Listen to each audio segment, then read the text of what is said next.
ಬೆಲೆ ಏರಿಕೆ ಬಿಸಿಯಿಂದ ತತ್ತರಿಸಿರುವ ಜನರಿಗೆ ಅನುಕೂಲ ಕಲ್ಪಿಸಲು ಕೇಂದ್ರ ಸರ್ಕಾರ ಭಾರತ್ ಬ್ರ್ಯಾಂಡ್ ಅಕ್ಕಿ ಮಾರಾಟ ಆರಂಭಿಸಿದ್ದು, ಅಗ್ಗದರದ ಈ ಅಕ್ಕಿಯನ್ನ ಕೊಳ್ಳಲು ಬೆಂಗಳೂರಿನ ಜನರು ಮುಗಿಬಿದ್ದಿದ್ದಾರೆ.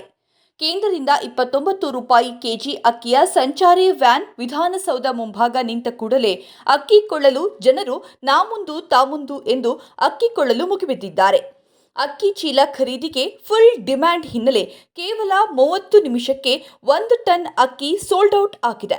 ಜನರಂತೂ ಅಲ್ಲೇ ಅಕ್ಕಿ ಚೀಲ ಬ್ಯಾಗ್ ಅನ್ನ ಓಪನ್ ಮಾಡಿ ಕ್ವಾಲಿಟಿ ಚೆಕ್ ಮಾಡಿದ್ದಾರೆ. ಅಲ್ಲದೆ ರಾ ರೈಸ್ ಚೆನ್ನಾಗಿದೆ, 29 ರೂಗೆ ಮೋದಿ ಗಿಫ್ಟ್ ಎಂದು ಖುಷಿಪಟ್ಟಿದ್ದಾರೆ. ಭಾರತ್ ರೈಸ್ಗೆ ಆರಂಭದಲ್ಲಿಯೇ ಭರ್ಜರಿ ರೆಸ್ಪಾನ್ಸ್ ಸಿಕ್ಕಿದ್ದು ಜನರಿಂದ ಫುಲ್ ಮಾರ್ಕ್ ಸಿಕ್ಕಿದೆ. ಜನರಿಗೆ ಇನ್ನಷ್ಟು ಸುಲಭವಾಗಿ ಅಕ್ಕಿ ಸಿಕ್ಕರೆ ಇನ್ನಷ್ಟು ಸಹಾಯವಾಗಲಿದೆ.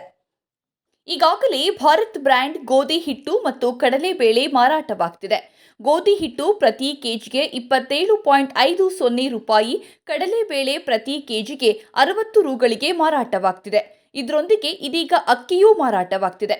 ಪ್ರತಿ ಕೆಜಿ ಅಕ್ಕಿಗೆ 29 ರೂಪಾಯಿ ನಿಗದಿಪಡಿಸಲಾಗಿದೆ. 5 ಕೆಜಿ ಮತ್ತು 10 ಕೆಜಿ ಪ್ಯಾಕೆಟ್ಗಳಲ್ಲಿ ಅಕ್ಕಿ ದೊರೆಯುತ್ತದೆ.